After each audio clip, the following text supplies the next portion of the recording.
오늘 이사야 27장의 말씀을 통하여서 여호와께 예배하리라 라는 제목으로 말씀 나눠보도록 하겠습니다. 이사야 24장부터 오늘 본문인 27장까지는 이사야가 본 그날의 환상, 즉 묵시록입니다.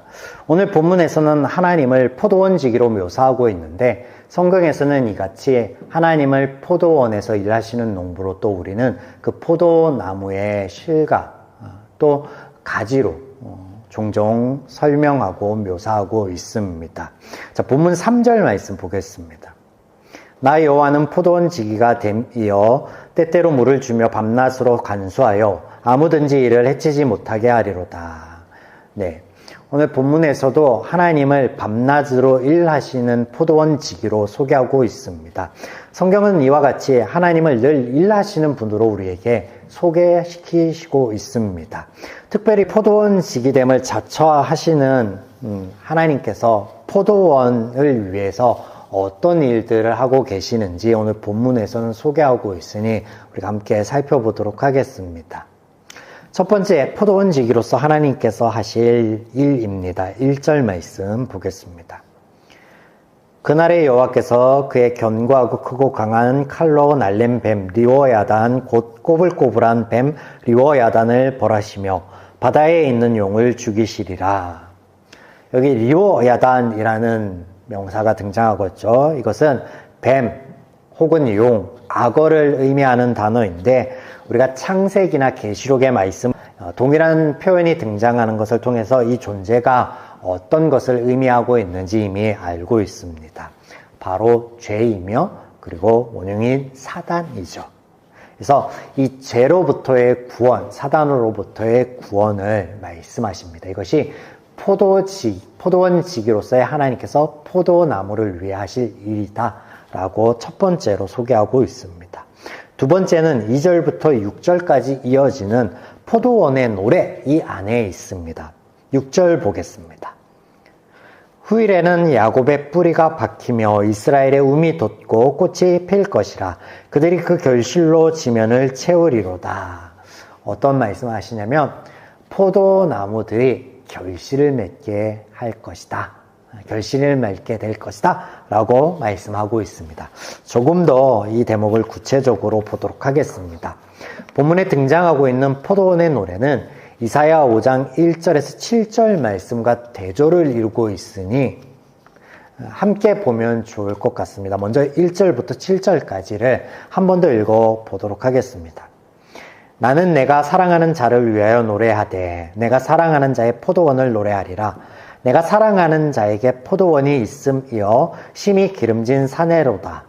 땅을 파서 돌을 제하고 극상품 포도나무를 심었도다. 그 중에 망대를 세웠고 또 그 안에 술틀을 팠도다. 좋은 포도 맺기를 바랐더니 들포도를 맺었도다. 예루살렘 주민과 유다 사람들아 구하노니 이제 나와 내 포도원 사이에서 사리를 판단하라.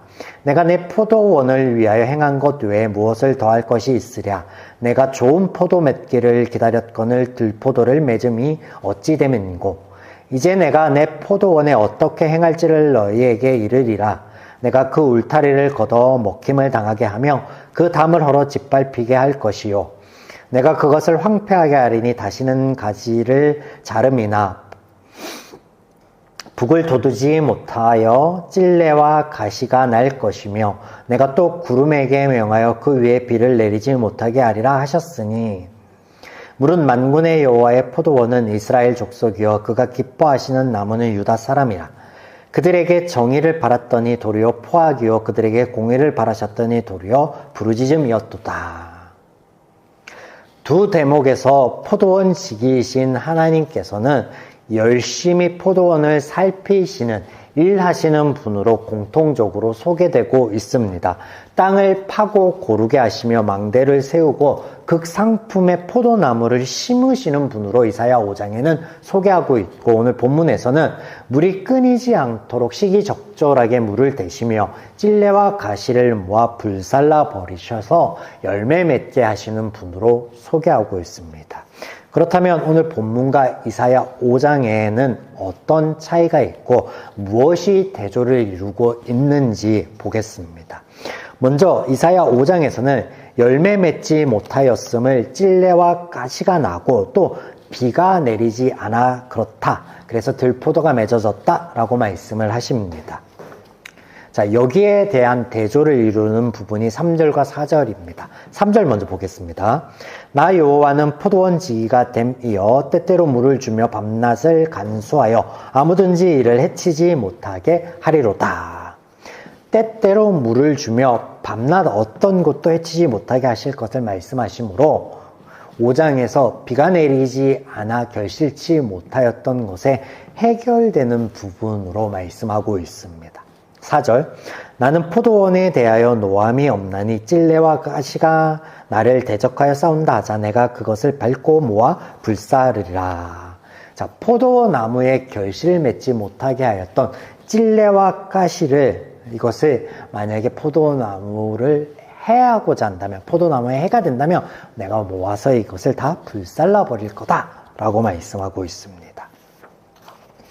이사야 5장에서 열매 맺지 못하게 하였던 것, 들포도나무를 맺게 하였던 것의 원인으로 물 부족과 가시와 찔레가 등장하고 있습니다. 오늘 본문에는 이것들을 다시 한번 하나님께서 가져와 이 문제를 해결할 것으로 소개되고 있는 것입니다. 또한 우리가 눈여겨볼 것은 포도원 지기로서 하나님께서 하신 첫 번째 일 후에 포도 열매 맺게를 하시겠다. 이것이 하나님께서 일하신 결과이다라고 두 번째로 소개되고 있다라는 점입니다. 두 본문을 떼어놓고 보면 이사야 5장과 오늘 이 포도나무의 노래라는 대목을 떼어놓고 보면 우리가 오해를 할 수도 있습니다. 극상품 포도나무를 심었는데 열매를 맺지 못하니 하나님께서 분을 내서 포도원 지기가 화가 나서 가시나무와 찔레를 그냥 두고 물 부족한 상태로 그냥 두었다라고 이사야 5장을 볼 수 있는데, 그러나 이 일이 하나님께로부터 난 것이 아닌 하나님의 바람과는 다른 저들의 상태에서 난 것이다. 죄인의 선택이었다라고 말씀하신다라는 것을 우리가 이해해 보아야 합니다. 본문에는 그러므로 그 원인들을 찾아서 제거함으로 열매를 맺게 하시겠다라고 하나님께서 선포하고 있습니다. 그렇다면 왜 이사야 5장이 아닌 27장에 이르러서야 그 원인이 되는 가시와 찔레 또 물 부족을 하나님께서 해결하여 주시겠다라고 말씀하시는가? 그때 해결해 주면 되지 않았는가? 의문을 품을 수도 있겠죠. 앞서 제가 하나님의 첫 번째 일하심, 죄 문제를 해결하신 후에 열매에 대하여 언급하고 있다라는 말씀을 드렸습니다. 이사야의 서두에는 죄인들의 상태를 말씀하십니다. 왜 하나님의 구원이 필요한가를 역설하시죠. 저들의 황폐해진 삶에 대하여 말씀하셨다면 그 이후에는 하나님의 구원에 대하여 열방을 향한 메시지를 통하여 세세하게 설명하신 후에 이제 이사야가 본 묵시를 통하여서 하나님의 구원의 완성의 모습이 무엇인지 우리에게 가르쳐 주시는 거예요. 그래서 하나님의 일하시는 부로 소개하고 있다 강조를 계속 드리고 있잖아요. 그 하나님의 일하심을 이렇게 소개하고 있는 거예요. 하나님의 일하심이 이렇게 되고 있다라고 보여주고 있죠. 하나님께서 당신의 사랑을 처음부터 끝까지 이렇게 우리에게 보여주시고 알려주신다라는 점. 인어공주는 죽음으로 그 사랑을 끝맺죠. 그래서 짝사랑으로 끝맺는 이야기였다라고 하면 하나님의 사랑에 대한 이 성경의 이야기는 온전한 사랑을 바라시며 하나님이 어떻게 우리를 사랑하였는지 그 세세한 부분들을 다 알려주십니다. 이해가 되지 않죠. 사실 이해가 되지 않습니다. 왜냐하면 창조주께서 이토록 피조물을 위해 공을 들이고 애쓰실 이유가 없습니다. 때문에 우리는 이것이 은혜이다 라고 고백하게 됩니다. 자, 이제 포도원의 노래를 통해 열매를 맺게 하시는 하나님의 일하심에 대한 소개 이후에 등장하는 것이, 그렇다면 그 구체적인 열매가 무엇인지 우리의 삶의 회복을 말씀하시는데, 이것이 포도원 지기로서의 일하시는 하나님의 세 번째 모습으로 소개되고 있습니다. 7절부터 이후의 말씀들을 보겠습니다. 7절 주께서 그 백성을 치셨던들 그 백성을 친 자들을 치심과 같았겠으며 백성이 죽임을 당하였던들 백성을 죽인 자가 죽임을 당한가 같았겠느냐. 어떤 의미의 말씀인 것 같습니까? 이스라엘을 견책하심이 이방 민족을 치심과 같지 않고 그 집행하시는 손에 인정을 두신 것과 같다라고 인정을 두셨다는 말 같이 들리십니까? 아니요, 그런 말이 아닙니다. 우리는 이미 지난 시간들 안에 하나님께서 이방 민족과 이스라엘을 구분하지 않고 그들 모두를 당신의 백성이라고 선포하셨던 말씀을 보았습니다. 그래서 이스라엘을 치심과 이방 민족을 치심이 다르다. 혹은 이방 민족이 이스라엘 친 것 같이 고통이 하나님의 견책에 비교할 바가 아니다. 그런 말씀하시는 게 아니에요.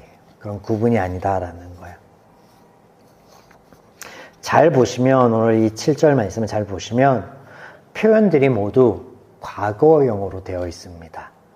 같았겠느냐라는 의문이에요. 같았겠느냐. 네. 죄의 기치 아래에 있을 때 복음서에는 이런 상태를 눈을 뜬 장님, 귀 열린 기머거리로 소개하고 있는데 들어도 듣지 못하고 보아도 보지 못하는 상태, 이것이 죄인의 상태다라고 말씀하고 있습니다. 하나님께서는 이스라엘의 모든 날들 속에 은혜로 역사하여 주셨습니다. 우리가 쭉 출애굽 이후에 살펴보았었죠. 그러나 저들 죄인의 시각에는 그 하나님의 은혜가 보이지 않고 징계로, 견책으로, 심판으로 보였을 것입니다. 그런데 이제 이것에 대해 깨닫게 되었다. 이것이 과거 형태로 기록되고 있는 것은 그때는 우리가 그렇게밖에 보지 못하였으나 이제는 그렇지 않구나 라고 깨닫게 되었다. 깨닫게 될 것이다 라는 묘사를 하고 있는 것입니다. 한참 사회와 부모에게 반항하며 홍역을 겪게 되는 사춘기 시기가 지나고 우리의 자녀들이 철이 들거나 지금의 저희의 위치, 부모의 위치에 오르게 되면 전에 그렇게 싫었던 부모의 잔소리와 참견이 때로는 그리워지고 때로는 아쉽게 느껴질 때가 있습니다. 그것이 날 향한 사랑이었음을 깨닫게 되는 날이 오게 됩니다. 이것에 대한 표현으로 이해해 보시면 좋을 것 같습니다. 하나님의 일하신 구원에 대한 그 첫 번째 열매가 이것인데 하나님을 알게 되는 것, 그 하나님의 마음을 헤아리게 되는 것이다 라고 말씀하고 있습니다. 자, 9절 말씀 보겠습니다. 야곱의 불의가 속함을 얻으며 그의 죄 없이함을 받을 결과로 이로 말미암나니 곧 그가 제단의 모든 돌을 부서진 횃돌 같게 하며 아세라와 태양상이 다시 서지 못하게 함에 있는 것이라. 두 번째 열매는 뭐냐면 하나님을 떠나 의지하였던 우상들을 제거하는 것으로 소개되고 있습니다. 각양의 제단을 헐고 신상을 무너뜨리는 것. 출애굽 여정 가운데 하나님께서 빈번하게 말씀하신 것이 있습니다. 그것이 뭐냐면 이로써 여호와인 줄 알리라입니다. 10가지의 이적을 통하여서 하나님의 말씀과 같이 되는 것을 보므로 하나님이 살아계신가, 하나님이 어떠한 분인지 알게 될 것이다 라고 말씀하시는데 우상을 지칭하는 단어의 의미는 무익한 것, 허망하고 헛된 것입니다. 사람들이 가장 절박하고 필요로 할 때 지푸라기라도 잡는 심정으로 우상을 찾으나 아무런 유익이 없죠.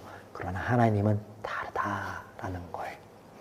원래 없던 것들로부터 무엇인가 반전의 일이 생기거나 실마리가 나올 수 없으나 하나님을 알게 되면 적어도 인생의 그러한 무익하고 허망한 것들을 의지하는 삶에서부터 돌이킬 것을 말씀하시는데 이것이 하나님의 삶에 대한 치유이자 우리를 구원하여 맺게 되는 두 번째 열매로 본문에서는 소개되고 있습니다.